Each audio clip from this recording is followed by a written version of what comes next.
কোরআনে কারীম বলছে ফাস্তাজাবনা লাহু ফাকাশাফনা মা বিহি মিন দুররিন ওয়া আতাইনাহু আহলাহু ওয়া মিসলাহুম মাআহুম রাহমাতাম মিন ইনদিনা ওয়া যিকরা লিল আবিদিন। আমি আইয়ুবের দোয়া কবুল করে নিলাম। শুধু তার পরিবার বর্গই দিলাম না, বরং আরো কিছু নিয়ামত আমি তাকে দান করে দিলাম। এবং তাই জন্য যেহেতু তারা ছিল আমার অনুগত বান্দা, আমার বাধ্যগত, আমি এই জন্য রহম করেছি, সমস্ত রোগ শোক আমি মাফ করে দিয়েছি। আমাদের সামান্য একটু জ্বর হয়, যদি 2-3 দিন জ্বর হয়েছে, জ্বর ছাড়ে না, বলে যে এত ভালো ভালো কাজ করি তারপর আমার এত জ্বর হওয়া লাগে, অমুকরা এত পাপ করে, তা তো কিছুই হয় না।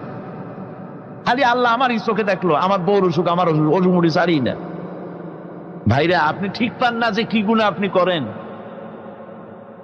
কোরআনে কারীম বলছি ওয়ামা আসাবাকুম মিন মুসিবাতিন ফাবিমা কাসাবাত আইদিকুম ওয়া ইয়াফু আন কাসীর।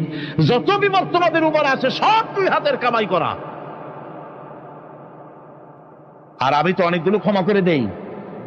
তোমরা যত পাপ করো, আকাম করো, সবগুলির শাস্তি যদি দুনিয়ায় দিতাম, শ্বাস করার সময় পেতে না।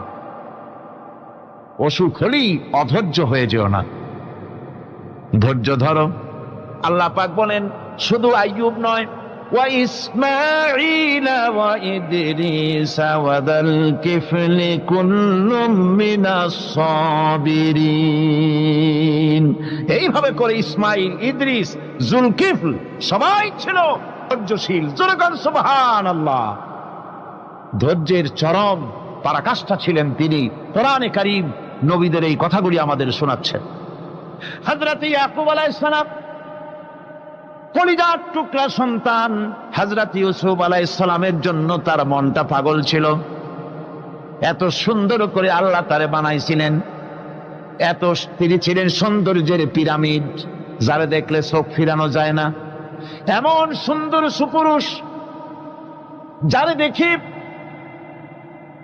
সেই যুগের সুন্দরী যুবতী মেয়েরা রূপের মোহে পড়ে নিজেদের আঙ্গুলগুলি কেটে ফেলে দিয়েছিল। রূপের মোহে এমন অবশ হয়ে গেছে, আঙ্গুল কেটেছে, হাত কেটেছে, টের পায় নাই। আবার ভুল বুঝবেন না, দুনিয়ার সেরা সুন্দর পুরুষ ইউসুফ আলাইহিস সালাম